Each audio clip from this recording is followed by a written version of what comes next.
نو لسم نوم د الله العفو.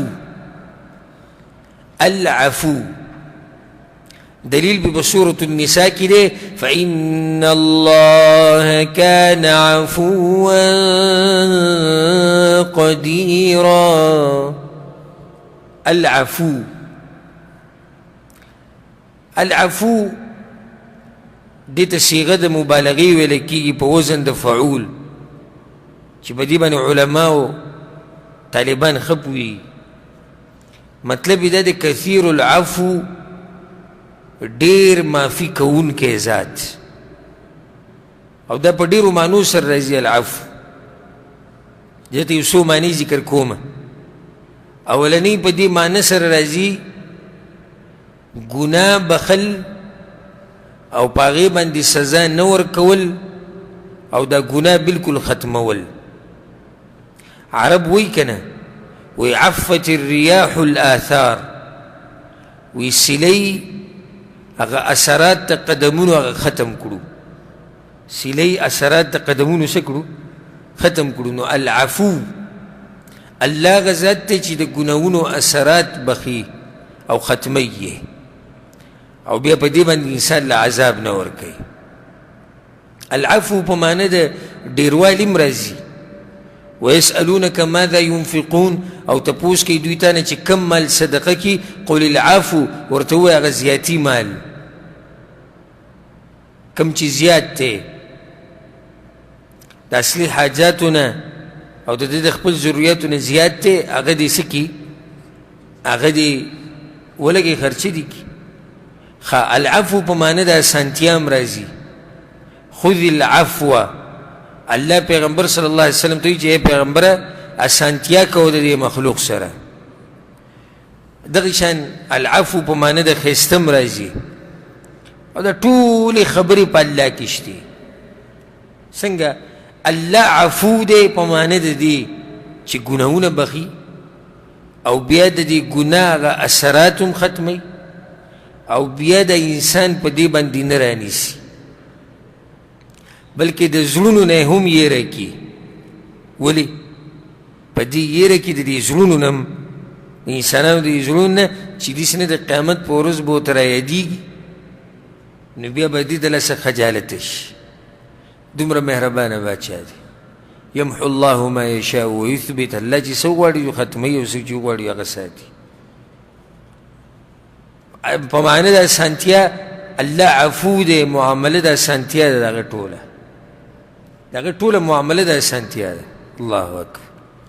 ذکر مطلب اس دا خبر ذکر کری ہو چی سلف پا وقت کی عالم تقریر کو او دا آخرت تا سختی بیانولی نیو بانڈچی را پاسید او دیوی وی حساب کتاب بسوک کئی اگر علم ہوتی اللہ بکی بس صادری پوگو چوی چا اللہ کی بے بخلی ہوئی. ولی زکی چی دا اگر بانڈا چی پا دینم بانی ایمانو چی دا اللہ یو نم دے العفو. اللہ سانتیا پیدا کئی. العفو پا معنی دا دیر والی العفو پا معنی دا دیر والی نو اللہ دیر سور کئی. منگا معمولی غنطا کی عبادتو کو اللہ را دیر سراکی بلکہ اگر چاچی عبادتو نے دا سرک کڑی نی دی اگوی لیم دیر سور کڑی دی. کافرانو تا مشرکانو تا اندوانو تا اگوی لیم اللہ دیر سور کڑی دی. رب العالمین خو آغا عفو ذات تے دا آغا عفو خناشنا دا فاولائک یبدل اللہ سیئاتهم حسنات. بلکہ اللہ دا بدیانی بدلی بسکی پنیکیانی کی دا اللہ عفو دا. خکا سوک دا تپوسو کی چی یو منگ سر ٹکے تیرشے نوم دا اللہ نوم غفور او غفار مغفرت ناغستے شے او یو عفو شوا نو پا دی عفو کی او پا دی مغفرت کی سفرق دے. دا بتزن اشنا فائدہ ذکر کم چی دا تا استا دیر پا مشکل با ملاوی دے که زن نبسی کرزے دے او که دیشی ملاوی شوی دے تم نے یعنی زرک خدا رضی چی معنی یو دا عفو مطلب سے معاف کول او مغفرت مطلب سے بخانا دوارا پا یو معنی دی بیدی کی فرق سے دے دا اللہ یو نم دے الغفور یو نم دے العفو. څه فرق دی په عفو او په مغفرت کې؟ نو فرق دا دی عفو دا منفي الله کوي انسان ته چې کله انسان یو واجب کار پرېږدي، او مغفرت بخانه الله انسان ته کوي چې کله دا انسان یو ګناه وکړي. ورسېدی سلیم څه مطلب شو؟ عفو په هغه ځای کې استعمالېږي چې یو انسان، لکه مثال کې یو انسان مونږ به چې زکات یې پرېښو، قصدن عمدن زکات پرېښو، مني چې واجب دی خو پرېښودو.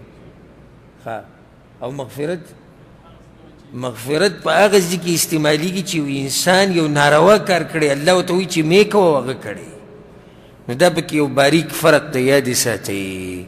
نو الله سبحانه وتعالی د انسانانو ته دا کارونه هم اسان کړي دي، معامله یې ورسره هم د اسانتیا ده.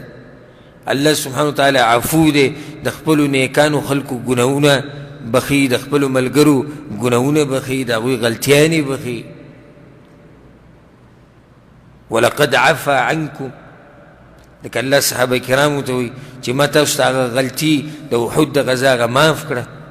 نو الله عفو دی په معنی د دې چې الله ډېر بخونکی دی، انسانانو د معافیا نه قبلوي. نو دې نه دا فایده راووته، فایده دا شوه چې د انسان په زړه کې د الله سره محبت ډېر شي. د انسان په زړه کې د الله سره څه ډېر شي؟ محبت ډېر شي چې زمونږ هغه رب دومره مهربانه رب دی، عفو دی، عفو کوي، هغه ګناهونه بخي، بدلی یې په نیکیانو سره بلکل یې ختموي، انسان پرې نه رانیسي، کار د اسانتیا جوړوي. هر کار یې موږ ته اسان کړی دی، هره لار یې موږ ته اسان کړې ده، د ژوند د تېرولو هغه لارې موږ ته ښوولې ده او هغه لارې راته بیا اسانې کړي دي. خو لویه فایده د دې نه دا راوځي، لویه چې الله خو معافي کوونکی ذات دی، نو چې د الله دا صفت دی نو ته هم په ځان کې دا صفت راولې. که تاسو ته دا یادوي ما د درس په اوله کې دا خبره کړې وه چې د رب العالمین دا خبره خوښه ده چې کم صفات په هغه کې وي چې دا په مخلوق کې هم راشي، الا بعض صفات او نومونه چې هغه الله سره څه دي، هغه الله سره خاص دي، د هغې راتله په انسانانو کې د انسانانو کمی دی. الله عفو دی، نو پکار دا دی چې ما او تا هم د ځان نه داسې انسانان جوړ کړو چې خلکو ته عفو کوو او د خلکو غلطیانې معاف کوو. الله سوی فمن عفا واصلح فاجره على الله، او چا چې معافي وکړه اجر یې په چا شو؟ اجر یې په الله شو. ګور اجر یې ښولی نه دی، د انسانانو سره اسانتیا وکوئ، څوک غلطي وکړي معافي ورته کوه، اجر دې په الله شو. هغه اجر څه دی؟ پته نشته، الله ته پته دی چې هغه به څومره ناشنا اجر. الله سبحانه وتعالی د مؤمنانو صفات ذکر کړي دي په سورة العمران کې، نو په یو ځای کې الله دا صفت ذکر کړی دی والعافین عن الناس، او معافي کوونکي دي خلکو ته معافي کوي، دا د مؤمنانو صفت. په سورة النور کې الله سبحانه وتعالی وایي کله چې ابوبکر صدیق رضی الله عنه قسم وخوړو چې زه به چاله دغه نفقه نه ورکو، مستح رضی الله عنه ته به زه خرچه نه ورکوم. ولې؟ ځکه چې وایي دم زما د لور په دې مسله کې خبرې کړې، الله ایتونه نازل کړو وليعفوا وليصفحوا، بخانه دې وکړي دا خلک، مخ دې واړئ د هغوی د دې غلطۍ نه. الا تحبون ان يغفر الله لكم، ای تاسو نه خوښوئ چې الله هم تاسو ته عفو وکړي؟ ابوبکر صدیق رضی الله عنه په ژړا شو، یا الله زموږ خو خوښه ده چې ته موږ ته معافي وکړي. او بیا دا قسم وخوړو چې د مرګه پورې څو پورې زه ژوندی یم د مستح خرچه به زه چلوم.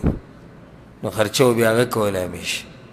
بني اسرائیلو کې یو سړی و، واقعه ما تاسو ته بار بار بیان کړی، مالداره سړی و او خلکو له به یې قرضې ورکولې ډېرې.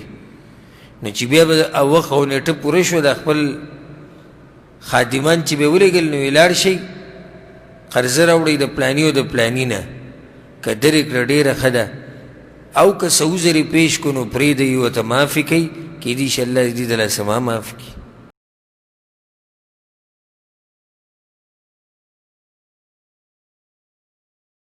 چې د الله دا صفت دی ما ورته علم پکار چې په ځان کې دا صفت راولو څو نومونه موږ نن ووایي